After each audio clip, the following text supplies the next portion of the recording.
They know our strategies. They've learned our weaknesses. And the alien attack nearly destroyed us. That must never be allowed to happen again.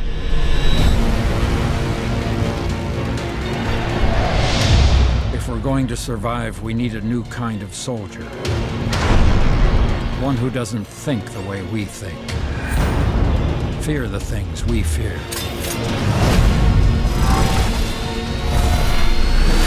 One the enemy would never expect.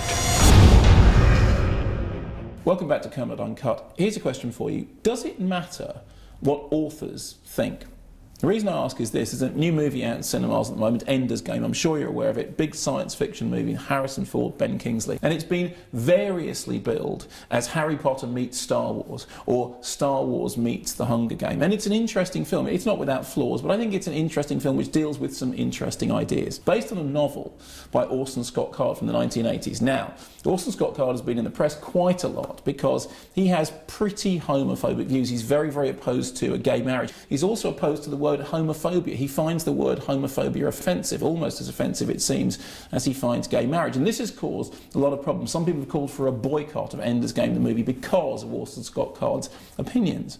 However, the makers of the movie have said, look, none of that is in the film, and indeed it isn't. Actually, the film is strangely radical. It's a very interesting movie about pacifism and violence and virtual violence and the way in which we breed children perhaps to be warmongers. We go for war rather than Georgia. All those ideas are in there. And of course, it's made by Gavin Hood, who's a very, very intelligent filmmaker. In fact, the filmmakers have said, look, we welcome the fact that the controversy has given us the chance to say that we are very much in favour of equal rights. We are very much equal rights proponents, and whatever the author thinks, that's his business, but that's not where we stand. And if anything, it has given us a platform to talk about this stuff. And actually, I broadly agree with them. I mean, I think there is no trace of any of that stuff in the film itself. I think the film is rather radical, and I'm very, very pleased that its makers have come out so clearly. But does it matter what authors think when you take something and turn it into a movie? I mean, for example, Hunter Thompson was variously accused of being a homophobe and a misogynist, but I don't think there's much of that in Terry Gilliam's film of Fear and Loathing in Las Vegas. You know, I love F. Scott Fitzgerald. Some people complain that The Great Gatsby has an anti-Semitic element in the character of Mayor Wolfsheim. Of course, the most recent adaptation by Baz Luhrmann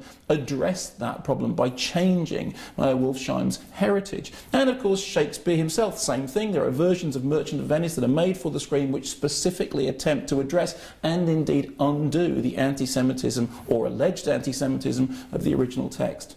In the end, when you take something from one medium and put it onto the screen, it becomes a different thing. If you start comparing films to books, really, that way madness lies. My own feeling about it is this.